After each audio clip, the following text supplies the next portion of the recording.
Welcome. This is the first edition of a new series, which is called Quick Time Management Tip Thursday.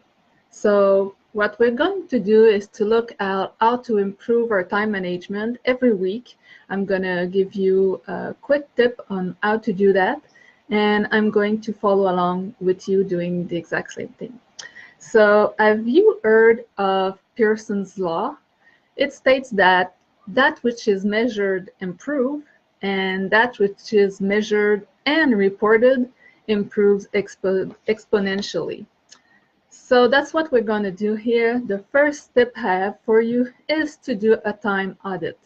You want to do a time audit frequently. I would say at least every 6 months, but probably even every 3 months, to make sure that your time goes in the right direction and that it's not making you that there's no room for improvement, because usually there are.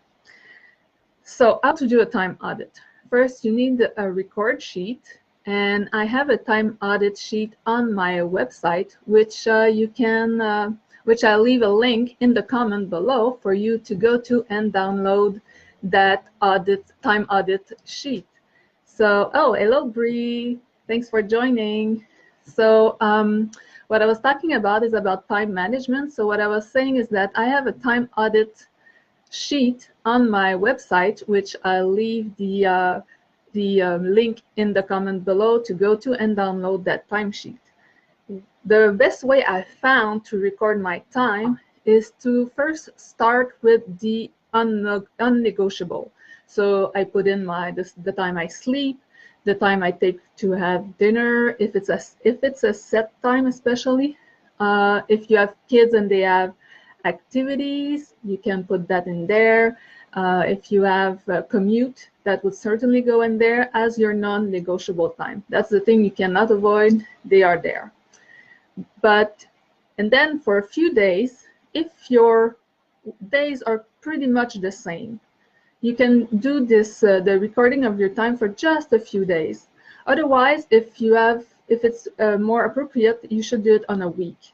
Because if you have like kids' activities all over the week, or like for myself, I do work on the weekend, but I do take some time off. So I want to see how much I work and how much time off I'm taking. So I'm going to do a full week of recording my time.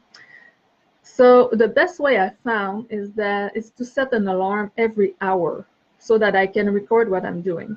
You can be very specific about what you're doing, or just put big categories like I was watching TV, I was on the internet, I was on social media, I was working. But for work, I would go more specific, because later on we're going to want to look at which task could be a batch together. So you want to put down what you're doing actually. So once you have done the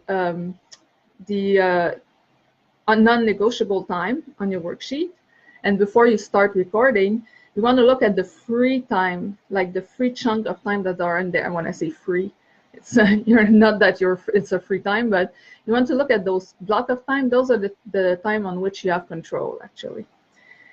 So that's going to be the homework for this week. Is going to be to download the time audit sheet that I have on my website and do the time logging for a few days or for a week, if that's better for you. And next week, we are going to go from there and see what we do next with that information. So I hope you enjoyed this new series on time management. And please leave a comment for the video, because it really helps me out. And if you could share the video and share it with your friends. You never know when a Spoonie Lady Boss is in need of some help. Until then, I'll see you tomorrow at 12:15 again. And thank you for watching.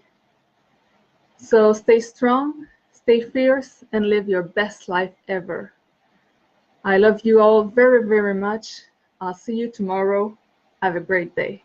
Bye.